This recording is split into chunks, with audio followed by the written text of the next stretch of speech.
Hello everyone, today we're going to divide and repot Phlebodium Blue Star, which is this huge fern that we've got here. So the Phlebodium Blue Star is native to South America and it is an epiphyte plant, which means it's a plant that survives off other plants. So it just lives kind of in the bark, in the branches of other trees. It gets all of its nutrients from the bark and the air and the water surrounding it. So that is why today I've just got a orchid mix.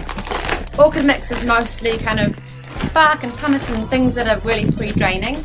And I've got an indoor plant mix as well. With the two of them mixed together we'll create something quite free draining, as they hate having their feet wet.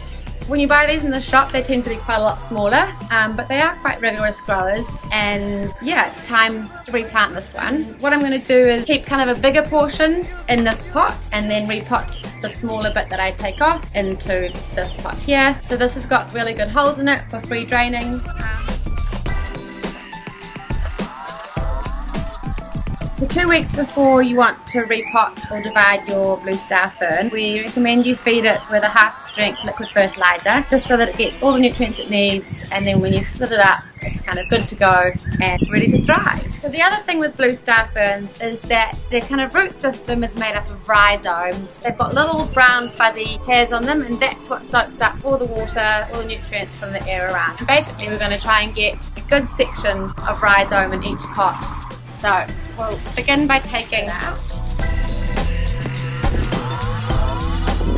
Okay, so you can see here we've got this is one of the rhizomes. They tend to kind of like being above the ground, so that's a thing to note. When we do repot it, we don't want to bury them too much. But basically we're just going to split off the root where it kind of naturally falls apart, if there's a place to divide it.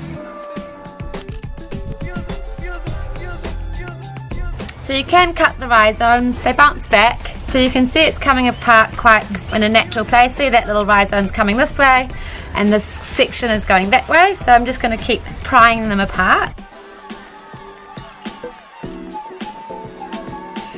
Alrighty, so there we've got that little section of rhizomes, which is kind of the smaller section.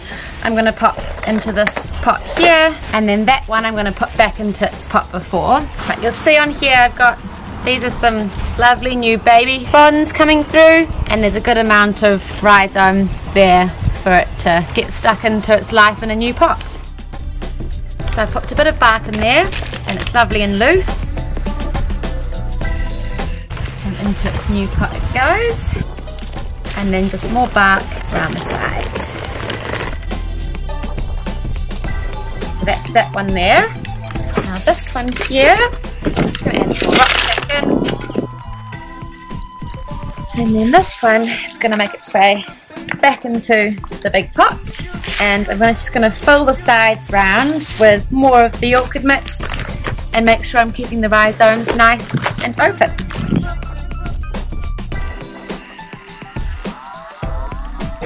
So there you have it, we've divided our blue star fern into these two sections and we've repotted it. So we've left one in the big pot and the other smaller section into this little pot here. So in time that'll all fill out. There's plenty of new babies coming through here, so they'll hopefully take off. And in the meantime this one here still looks very healthy and happy. So they want to be kept nice and moist but not wet. So make sure they're in a good draining position. They also allow bright indirect sunlight. So there you have it. You had one large blue star fern and now you've got two beautiful indoor plants.